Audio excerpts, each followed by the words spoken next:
All right, so we'll say good morning. A lot to do today, Baruch Hashem. We have a beautiful daf ahead of us. To begin by thanking our sponsors for this morning's shiur. To thank our TALMUD Torah sponsors, Avraham and Shaindy Kelman, for dedicating all the shiur and drushos this month in honor of Yechiel's engagement to Ilana Falick and in memory of their parents, Jerome and Bernice Kelman, Alexander and Friderica David. To thank Barak, Maia, Sandy Hoffman, Dora, Lemus, and Avi Melamed for dedicating all the shiur and drushos this month in memory of Reuven ben Emanuel. Ayal and Sara Steinberg for dedicating the shiurim this month in the zechus of refuah shelema for Shulamis Bas Susha and in the zechus of her continued health. The Daf Yomi Shiur in the zechus of refuah shelema for Yehuda ben Michal. Our week of learning sponsors Matt and Diane Marks in honor of the birth of their grandson Yehudah Yashaya. May grow in Meretz Hashem to be an incredible ben Torah and a source of nachos. Our Daf Yomi sponsor is actually from yesterday, but I forgot to announce it. Boruch Meir Rena Dubin, wishing a Mazel Tov to Diane and Matt Marks on the occasion of the birth and bris of their new grandson Yehudah Yeshaya. May he grow to Torah, to chuppah, and to Maisim Tovim. Wishing Meretz Hashem, all of us should have continued simchas nachas from our children. Kol Cholei Yisrael should have a complete and enduring refuah. The neshamas should have an aliyah, and the families a nechama. Rabbi, with that, let us begin. So a lot to do today. Meretz Hashem. We are picking up. Today's daf is Nun Hey 55. Let's pick up at the new Mishnah on the new Barak in Meretz Hashem on Nun Daled Amud Beis 54b. I'll say really interesting sugya ahead of us. Says the Mishnah, Afa pi sha'amru besula gova masayim va'almona amona. Even though we've established that a besula gets a ksuva of 200 zuz and an almona a ksuva of 100. Imrotz the hosif afilu mea mana yosef. If the husband wants to add on to the ksuva, he has the ability to do so. Even if he wants to add on an exorbitant amount of money, that is his prerogative. Nis armela or nis garsha, if a woman is divorced, or I should say, if she's widowed or divorced, whether she's divorced from erisin or from nisuin, gova asakol. Gova asakol. Tanakam Rabbi say holds that she collects the entire ksuba. So entire meaning what? Entire meaning ikr and tosefes. Ikr and tosefes. Right? Tzaloch l'maisa, whether she's widowed or divorced from erisin or from nisuin, she collects the ksuba in its entirety. Rabbi Elazar ben Azariah says no. Min nisuin gova asakol. Ultimately, again, from nisuin, she collects everything. Mina erisin, however, again, if she's widowed or divorced from erisin, besula gova masayim v'almona mona. Or besula collects 200 and an almona collects 100. So Rabbi say, what's interesting, Rabbi Elazar ben Azariah holds that really from erisin only ikr ksuva, the primary part of the ksuva, is collectible. Any tosefes, any additional amounts are not. But from nisuin, the entire thing is collectible. Because what Reb Elazar ben Azariah's logic is, a man only writes tosefes with the intention, ultimately again, of fully marrying her, i.e. nisuin. Rashi says over here, tosefes dimidaito ela amanas lekonsa. Reb Elazar ben Azariah says, ikr ksuva ultimately is from erisin, but the tosefes, the additional amounts, only takes place, he only has in mind to commit himself to that once nisuin occurs. Okay, so the Gemara goes right. Rabbi Yehuda says, Yehuda Omer, Imraza kosev lebesula shtar shal masayim, v'hi koseves hiskabli mimcha mana, ula amana mana, v'hi koseves hiskabli mimcha chamishim zuz. So Yehuda introduces something very interesting. So there. First, let's go through the halacha so far. Halacha number one is that a man has the ability to add on to a ksuva. Right? So remember again, we know primary ksuva for a first marriage, 200 mana, second marriage, or non-besula, 100 mana, fine. That's halacha number one. You can add on. How much can you add on? As much as you want. Second halacha, which is a machlokes Tanakama and Rabbi Elazar ben Azariah, which is about the collectability of a ksuva. Tanakama says, already from erisin, she collects everything. Iker, tosefes, Rabbi Elazar ben Azariah says no. Iker is collectible as of Erusin. Tosefes only collectible as of Nisuin. Nisuin next. We'll say that's part of the Mishnah. Rabbi Yehuda introduces us something interesting. Let's say a man wants to give his wife a diminished ksuva. So we started out the Mishnah with a discussion about adding on to a ksuva. Let's say he doesn't want to add, he wants to diminish. So Rabbi Yehuda says there's a way to do it. How do you do it? So let's say again, Reuven is marrying Rachel, first marriage, he writes her a ksuva of 200 zuz, and she writes back a receipt for 100 zuz. And I will say, did she receive 100 zuz? No. But she's making it as if she received it, i.e., she's being mochelas. She's forgiving a part of the ksuva. So Yehuda Omer,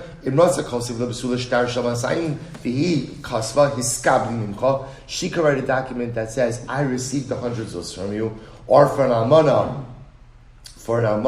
he koseves hiskabli chamishim zuz. Now if you look at Rashi says, Vihinis koseves, Afa pi shalom niskablo mocheles v'koseves pelashon shover. Now I will say, obviously she hasn't received any money. Essentially what she is doing is, she is forgiving a part of her ksuva. I will say, now what's interesting to note over here is, it seems like a very convoluted way to go ahead and forgive part of a ksuva. She should just be able to write what? Right? I forgive 100 zuz of my ksuva. I will say, we're going to see, it appears that according to Rabbi Yehuda, the halacha is, a man has to write a ksuva of 200 zuz to his wife. In other words, he has to write. This is what she's entitled to. There's no such thing as writing a ksuva for less. The way we're going to see in the Gemara, apparently that this is the only way to forgive ksuva. It has to be, the mechanism has to be that she'll write, it's as if I received it. Again, we'll see why it is, but that's Rabbi Yehuda's position. Comes along Reuven Meir Omer, Kol hapochis lo sulim masayim, ulamona mimone, harei zubi ilasnos. Rabbi Meir says, if you try to write a diminished ksuva, less than 200 for a basula, and less than 100 for a ba'ula, ultimately, again, this is a be'ilas znus. This is a, right, living with her will be a morality. Now, what Rabbi Meir means, is he arguing? Is this a different opinion? We'll have to see in the Gemara. Good. We'll say that is our Mishnah. So now, let's analyze. So we'll say the first part of the Mishnah taught us that if the husband wants to go ahead and increase the ksuva amount, he has the ability to do so. To which the Gemara says, pshita. Okay, well, so I mean, that's kind of obvious. Right? In other words, why does the Mishnah... I will say, remember, ksuva is a debt. Ksuva is a debt that Allah, husband owes to the wife. He wants to go out and go above and beyond and make himself indebted to her for a greater amount. Great. Gegizun tehait, as they say. Go for it. Go for it. Why does the Mishnah have to teach you that this is possible? Very interesting. Ma'al dutemo. Kitsusa abdu rabbana shelo levayish es misha einlo. I will say this is possible. This is possible. This is incredible. I might have thought that Chazal put a cap. They put a ceiling on the ksuva amount. Why? So as not to embarrass someone who doesn't have additional funds. Right? So think about this for just a moment. Right?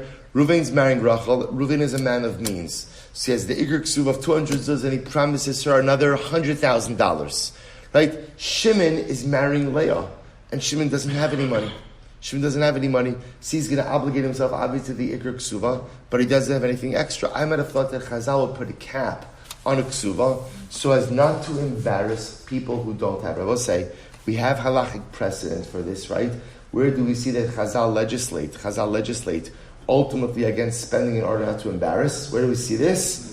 By levias, right? By funerals. We saw this by the first time, right? Ultimately, again, we saw this, it was referenced already in Yevamis, that Chazal went ahead and put a cap on burial spending so as not to embarrass people.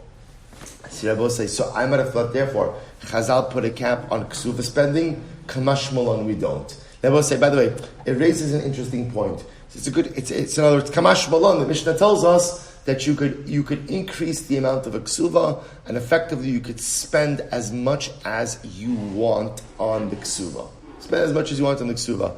Shabbos say begs the question, why didn't Chazal put a cap on ksuva spending? There's a very simple reason, which is it benefits the woman. In other words, when it comes to spending on the dead, right, I will say that's non-essential spending. right? That's not a good return on investment. So, right? So Lemais, again, Chazal said, if spending on levayas is going to create unnecessary, right? We'll call it communal pressure, so put a cap on it. But why would we ever put a cap on Kesuvos spending? Kesuvos spending benefits the woman. If we allow the women in Jewish society to get more money for the Kesuvah, giving them more financial security, we're not stepping in on that. Again, but the Havamina is, I would have stepped in order to go ahead and not embarrass those who don't have. Which, by the way, tells you something very interesting. What the Gemara is highlighting to us is that when you can put a cap on communal spending in order not to embarrass people who don't have, and you're not putting anyone at a disadvantage, impose that cap.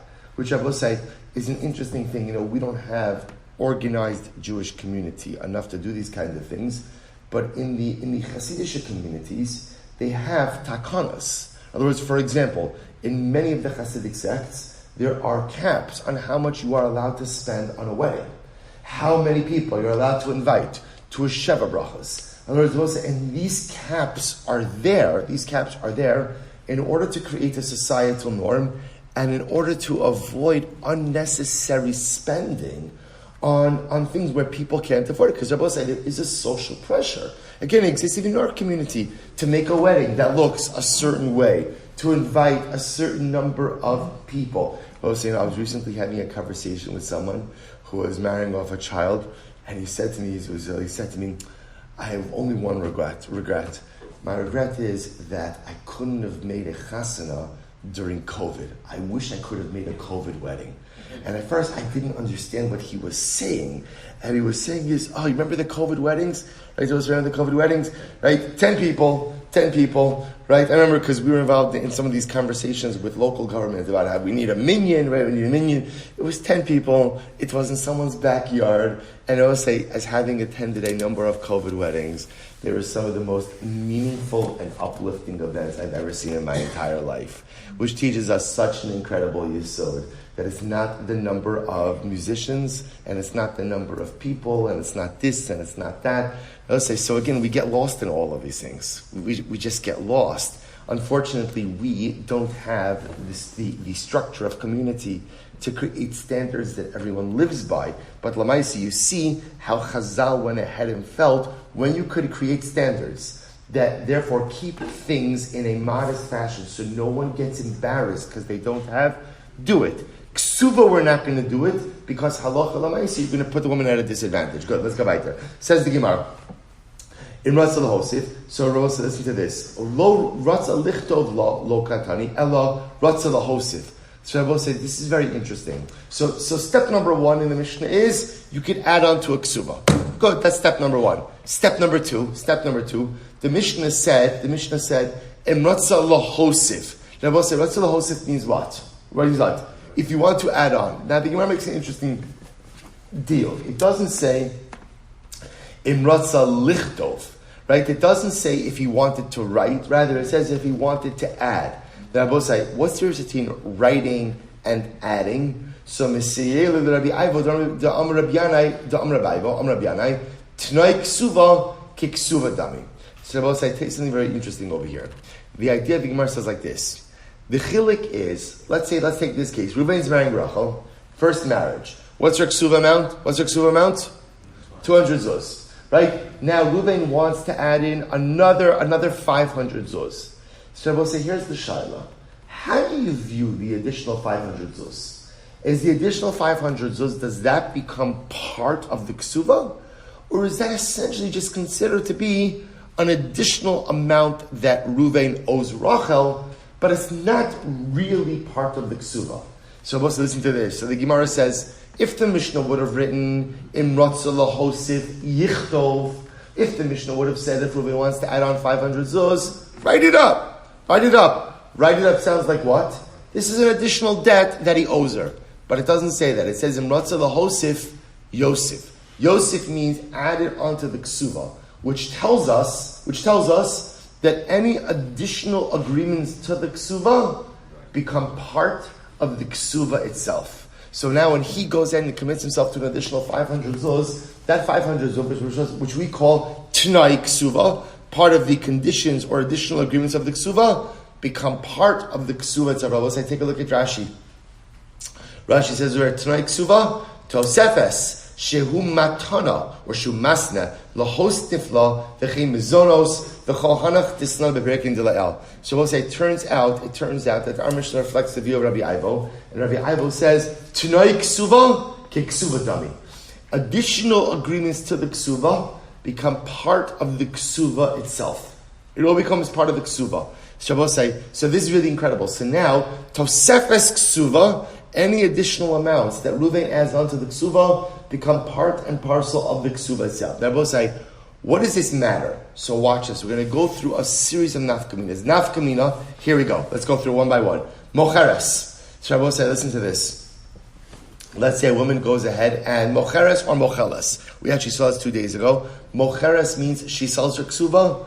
Mocheles means she forgives her ksuva. Take a look at Rashi. Mocheres, mocheles. Mocheres ksuvasa, mocheles ksuvasa. Mochla u'mocheres hakol. Lefi shakol kar ksuva. Both listen to this. Let's say Rachel sells her ksuva. Now, could a woman sell her ksuva? Absolutely. She's selling a future. We spoke about this. And I will say, when Rachel sells her ksuva, what is she selling?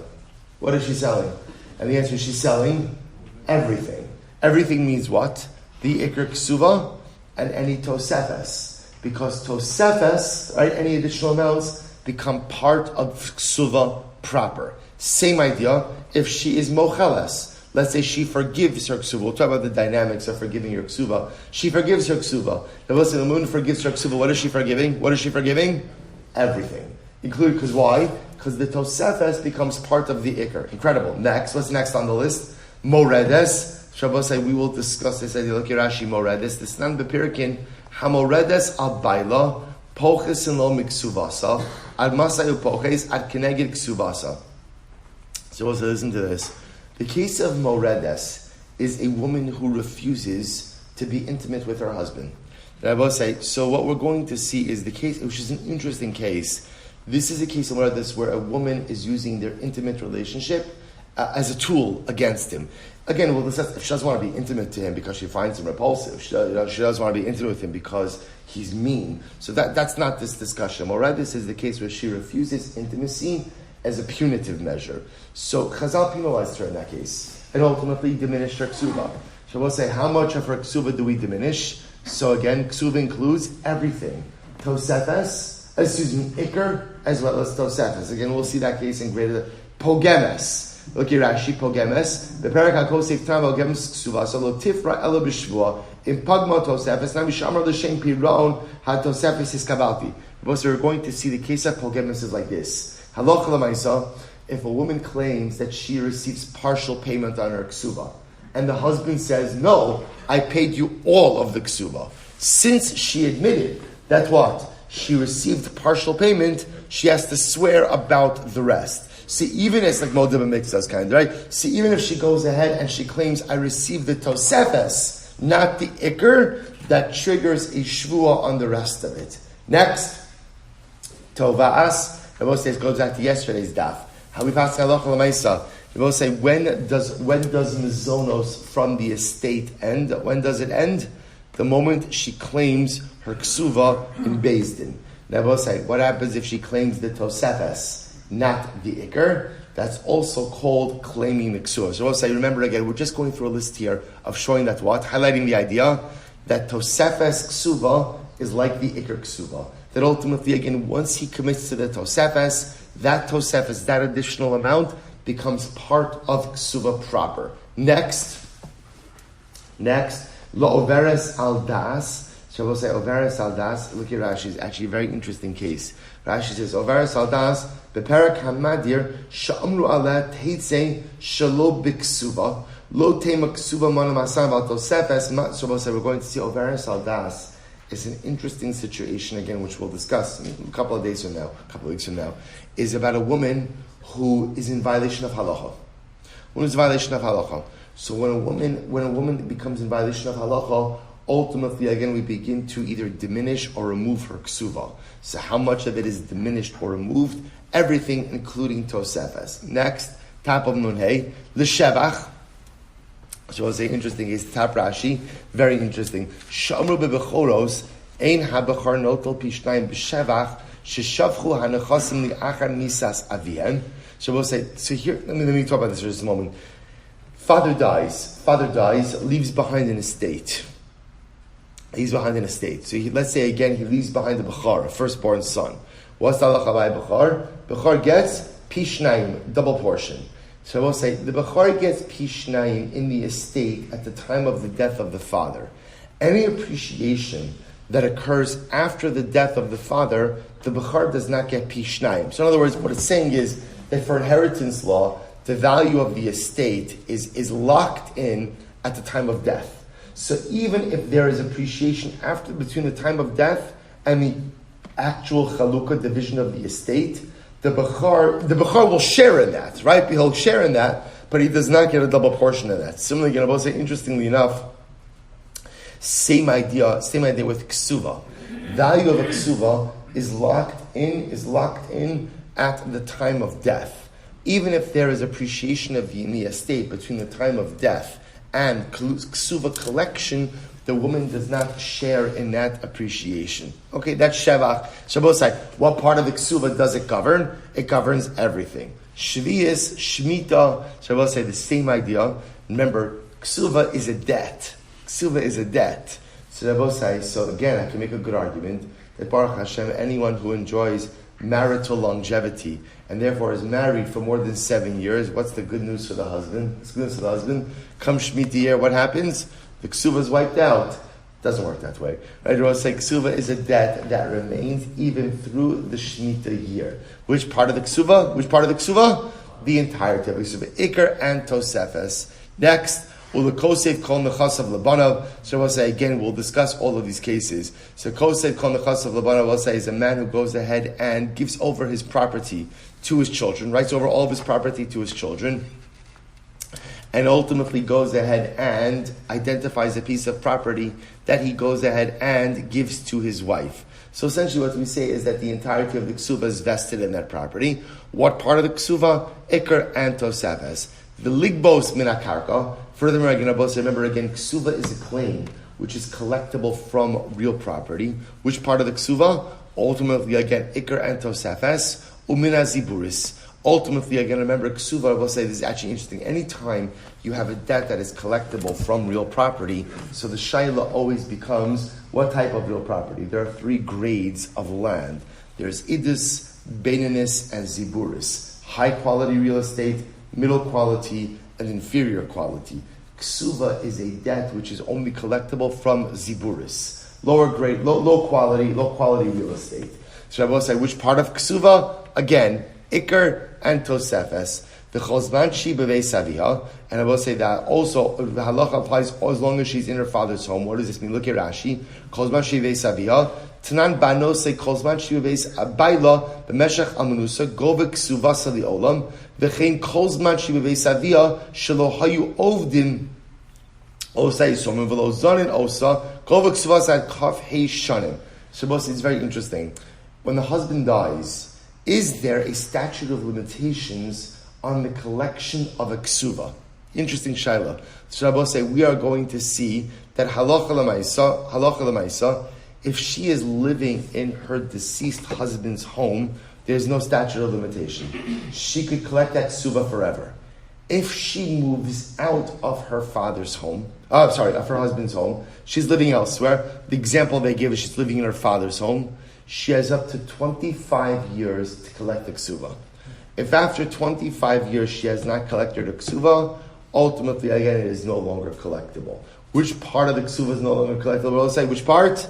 Entire thing. Iker and Tosefes. And lastly, ksuvas benin dichrin. And we'll say similarly again for ksuvas benin dichrin, we'll say which is the halacha that says that the sons inherit their mother's ksuva. Which part of the ksuva do they inherit? Again, the entire ksuva, Iker and Tosefes. Rabbosai, these were just a number of Rabbosai. So again, just to keep our eye on the ball, remember the Gemara picking up on the diuk. What did the Mishnah say? The Mishnah said if a man wants to add on to the ksuva of his wife and Ratzah lahosif, what's the halacha? Yosef. What do we learn from the word Yosef? What does add on mean? Add on means he's adding on to the Iker ksuva, which tells us Tosefes ksuva, additional amounts, become part of the primary ksuva.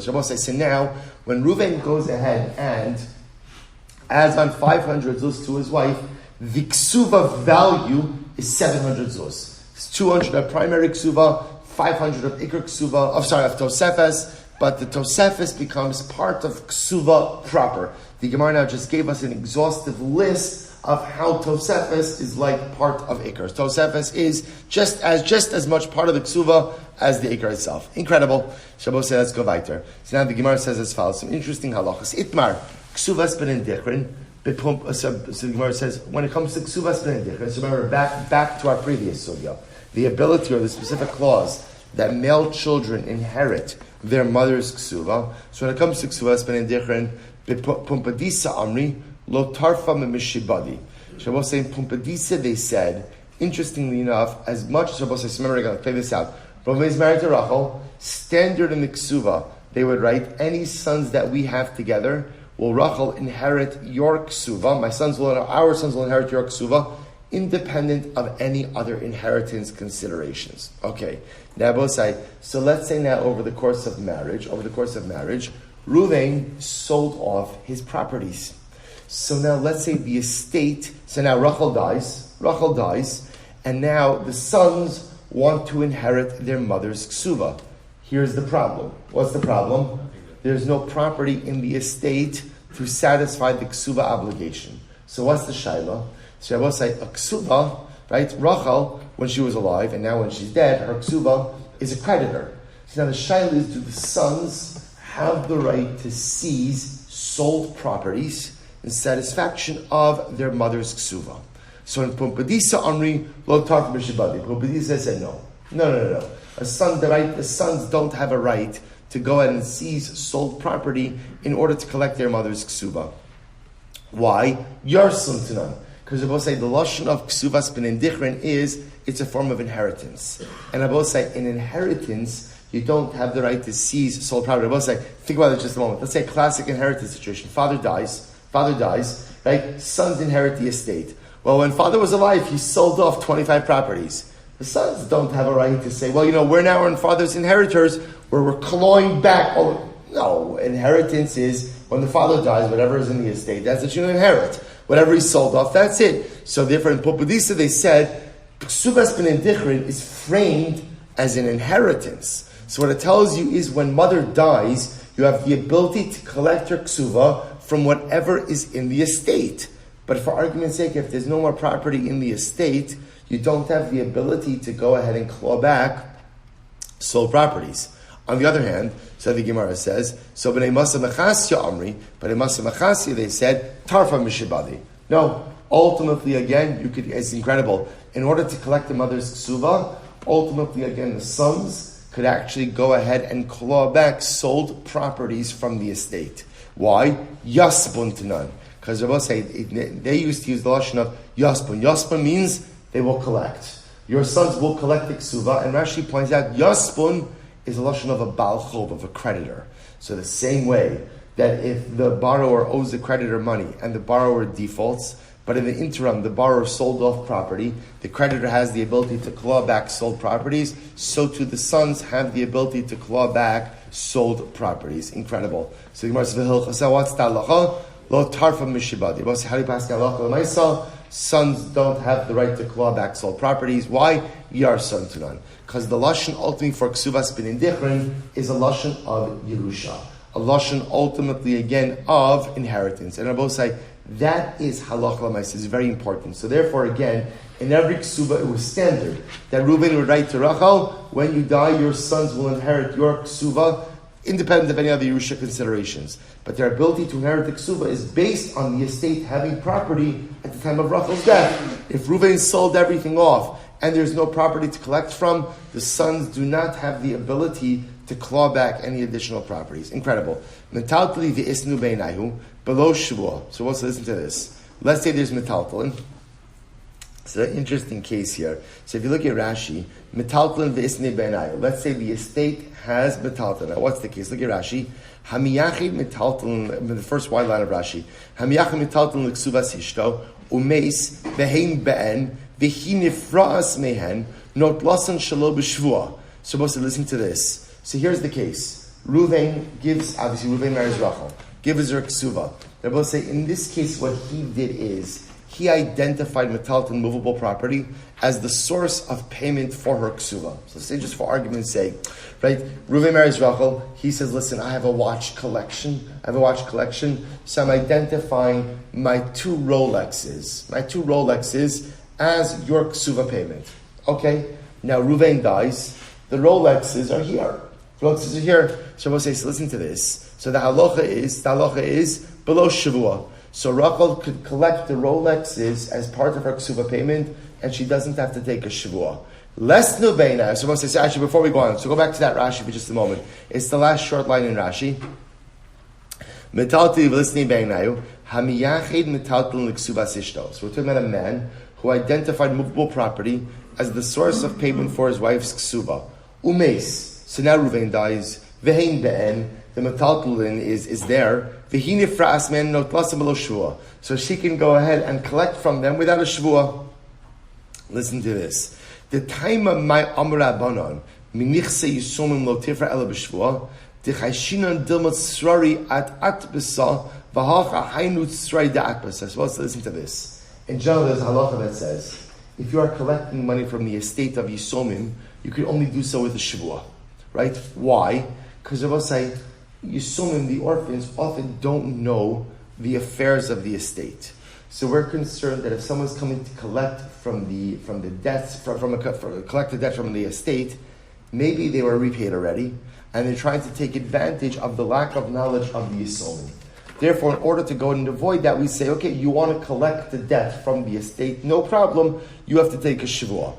Rabbi say, using that same logic, Reuven died, Rachel's the widow. Rachel wants to collect her ksuva from the estate. No problem. She should have to what? Take a shavua. Well, the Gemara says, well, one second. If Reuven went ahead and identified metaltalin as the source of payment for the ksuva, and that metaltalin is there, it's in existence, she could collect that without a shavua. Why? Because since that was identified as the source of payment for her ksuva, we're not concerned that she found some other form of payment. So if the Rolexes are there, they're in existence, she could take that without a shvua. Now watch this. Pumpadisa, the Gemara says, less numenayu. Let's say he identifies metaltalin, but the metaltalin is not in existence, right? It's not in existence. Then what? Bless you. Pumpadisa amri below shvua. The Pumpadisians say that she could collect it without a shvua. Rabbi said the Pumpadisians' logic is that halacha l'maisa, we're not concerned that she took repayment from another source. And ultimately, Bnei Masachasi said, no, she's no different than anyone else who wants to take payment from the estate and therefore has to swear. Rabbi say the halacha is she could collect metaltalin without a shavua. Interesting. Next. Yechiel la'ara mitzarna below shah. So listen to this same idea. A man, Reuven marries Rachel, and he identifies for her your ksuva is going to be paid from this particular tract of land. And what does he do? He identifies the tract of land by identifying all four of its borders, which Ravosai means he's explicit about the piece of land that she is going to receive in payment for her ksuva. So what's talacha? Below shvua. Ultimately, she could collect this land without Shabbos, because what's the logic? Remember again, Shabbos says, take a step back. There's a halacha. The halacha says, if you are collecting money from the estate of a Yisomim, what do you have to do? Shavua. Why? What are we concerned about? The Yisomim aren't on top of the affairs of the estate. So we're concerned that if you're coming to collect money, maybe you got paid already, and you're just trying to take advantage of the lack of knowledge of the Yisomim and collect again. The way we avoided is shvua. So therefore, the widow is no different. So now, if halacha l'maisa, he promised her payment for her ksuva, and he identified a parcel of land, and he identified it by identifying all four borders, meaning he explicitly identified a piece of land, and the land is there, there's no concern that she got payment for her ksuva from an alternative source. Therefore, when he dies, and she wants to collect her ksuva, she can collect without a shvuah. Bechad mitzra, what if he only identified it on one side? In other words, he didn't give explicit identification of the land. He said it's the land that borders, field number 3 on the eastern side. See, he wasn't as explicit as he could have been. So what's talacha? So ultimately, the Pumbedisian said, still, he identified a piece of land. Granted, it wasn't as explicit as he could have been, but it's explicit enough to not be fearful that she received payment from another source. Bnei Machas said, no, she has to take a shvuah. If it's not explicit, she has to take a shvuah. V'ilchasa, below shvuah. They both say that locha is, as long as the land is identified in some way, even if it's not absolutely explicit, that it will allow her to collect ultimately again without a shvuah. They both say the logic of the Pumbedisians is, once you're identifying a source of payment, even if it's a non-explicit identification, that is enough to take away any concern that she has seized payment from another source. Incredible. Amar la'edim kisu v'chismu v'havulei kanumine lo tzarech im luchei. So I'll say this is an interesting case. A man says to witnesses, kismu v'chasmu v'havu. Right, so I'll say this is talking about over here. Let's say a man says, Reuven says to witnesses, I want you to go ahead and kisvu, record a document, sign on it. Reuven wants to convey land to Shimon. He wants to give land to Shimon. Right? So he says to witnesses, Kismu v'chisvu. Go ahead and write down the transaction, sign it, and give it to Reuven. Sorry, give it to Shimon. Vavulei, kanumine, supposed to listen to this. If they made a kinyan, now the witnesses make a kinyan with Reuven to seal the deal. Lo tzarech im luchei. Rabbi say they do not have to go ahead and consult with him again before recording the transaction document. Look at Rashi. About 8 lines up from the bottom. So here's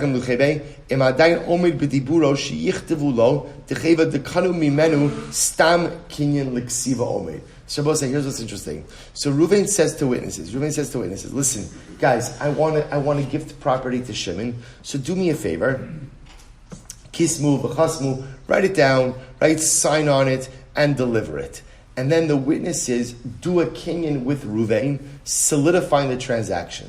Since they did a kinyan, before they record the gift, they don't have to check with Reuven again. Or they don't have to check with Reuven again. Why? Since they made a kinyan, and kinyan solidifies the transaction, we don't have to go ahead and check again. Lord Tzarchim Luchabe, Bnei Masim Machasi Amri Tzarchim Luchabe. But Bnei Masim Machasi say, no, you have to go ahead and ask again.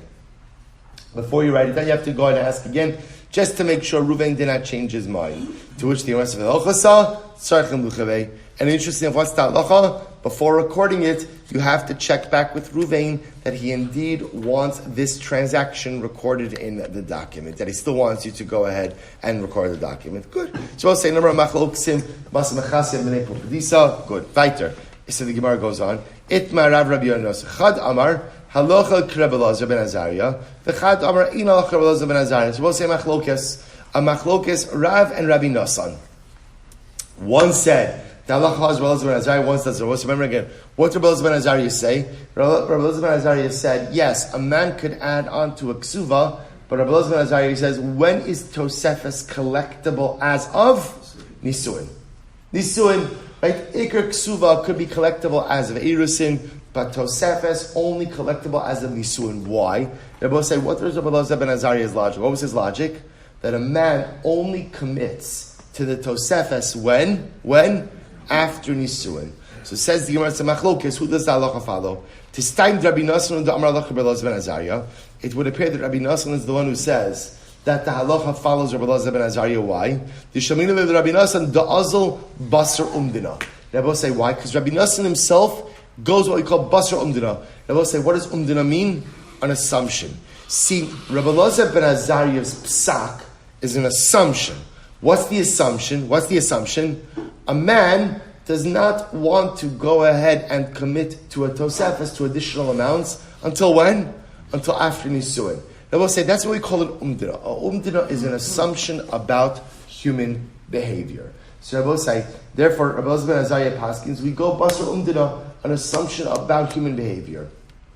So interesting enough, the Gemara says it must be Rabbi Nassan, also like Rabbi Ben Azariah, because Rabbi Nassan is also on record going basar umdina, an assumption about human behavior. Where do we see this? Here we go. Dama Rabbi Nassan, halacha Rabbi Shimon Shizuri b'Mesukan. The halacha follows Rabbi Shimon Mizuri in the case of Mesukan. So before you turn the daf, what's Mesukan? What's this case? Look at Rashi. Let's Rashi on the page. B'Mesukan b'Meseches Gitin hamefarish b'Yosei b'Sheara v'amar kisvu get leishti. Let's listen to this. A man is going out on a long journey. Now the example of long journey was Sheara, a caravan.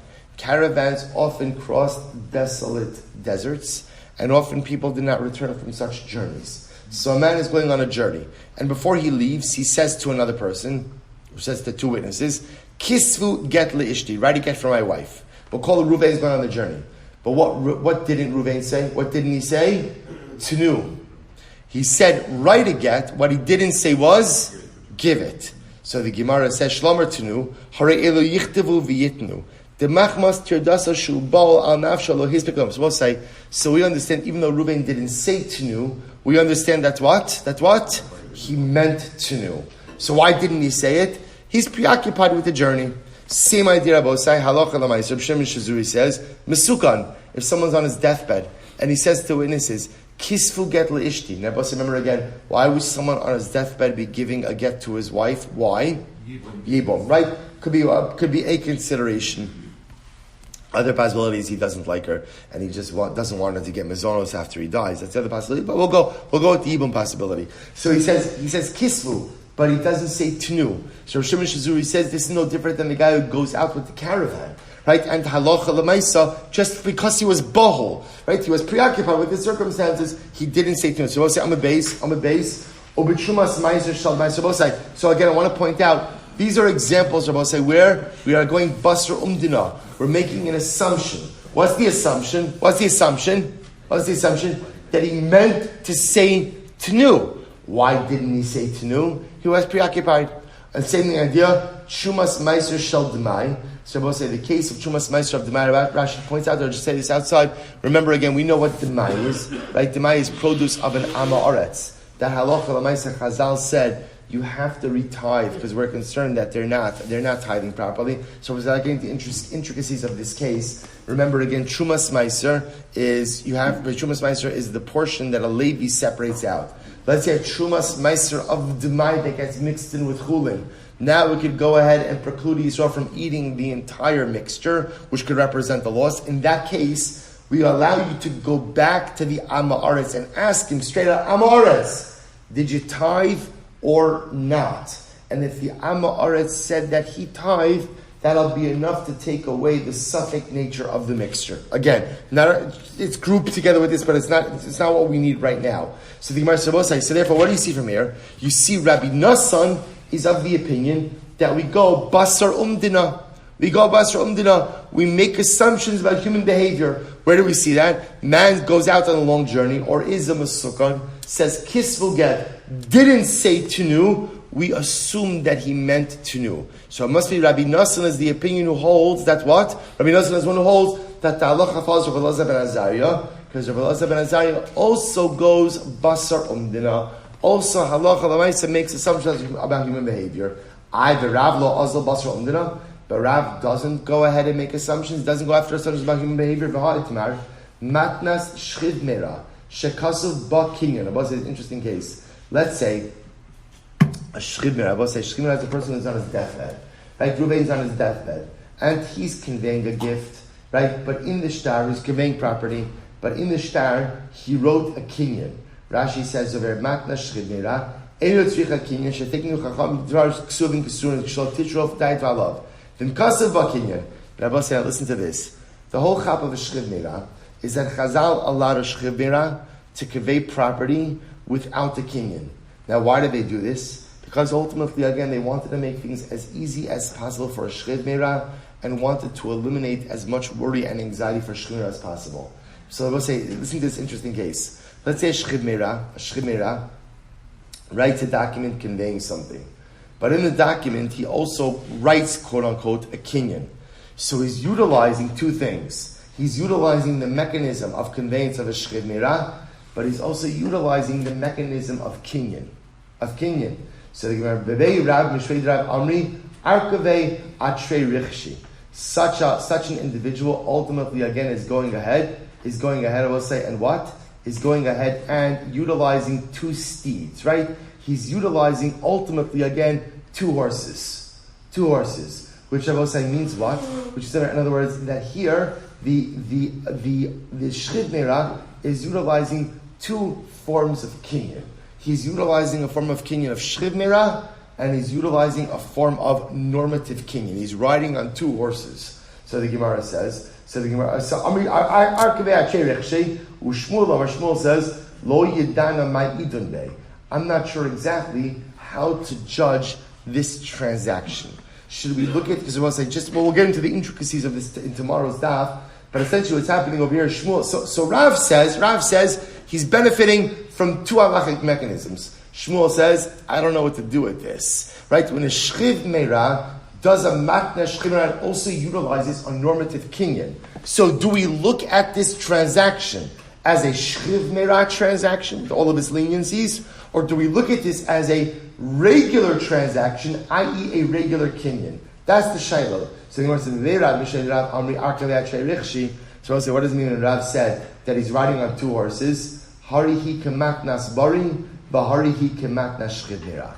So Rav says, it's very interesting. What we'll do is, we'll endow this transaction with the strength of both mechanisms, of what we'll call the gift of a regular person and the gift of a shchiv meirah. How so? So the Gemara says, Hari kematnas bari, dim amad ena yachalach zervo. So I will say, this is very interesting. Now remember, in general with a matna shchiv, I will say, when a shchiv meirah gives a gift, right, it's good news, unless what? It's an interesting idea. I will say, let's say again, right, you're right. So a shchiv meirah gives you an incredible gift. I will say, so now what happens? And now Baruch Hashem, he has a complete and enduring refuah. Right? He's healed. And you say to yourself, wow, that's funny. I was not davening for him. Right? This entire, but yet again, he has the refuah shelema. So now you're in this awkward predicament. You're like, oh, that's good. Yeah, right? Baruch Hashem. Right? Fantastic. Only one problem. I'll say, see, the way matna shchiv meirah works, I will say, is it's only binding if he dies. Right? Because it's clear that the reason he's gifting the property to you is because he's ill. So matna shchiv meirah, if he's healed, ultimately again reverts. So Rav says like this, it's very interesting. In this case, halacha l'maisa, the shchiv meirah is riding on two horses. Number one, because he utilized the kinyan, it has the power of a matnas bari. Meaning what? Even if he is healed, nevertheless, the gift stands. And it's also kimatna shchiv meirah, shem amar helva asi leploni, halva asa leploni. I will say shchiv meirah has the ability to convey, to give over a debt. Let's say someone owes the shchiv meirah money. Normally, in order to transfer a debt from one party, you need a more formal mechanism. A shchiv meirah could do it even just by mouth. So according to Rav, ultimately again, this matna shchiv meirah it utilizes both mechanisms. On one hand, it's a matnas bari, in that even if he's healed, the gift stands. But it's a matna shchiv meirah in that he has the ability to convey things by word, even though normally it would require a kinyan. Shmuel Amar lo yedana ma idun bei. Shmuel says, I don't know what to do with this kinyan. So we'll stop over here for today. We'll pick up with the sheet of Shmuel tomorrow, and then ultimately figure out if the halacha goes like Rabbi Elazar ben Azariah or not. Shkoyach.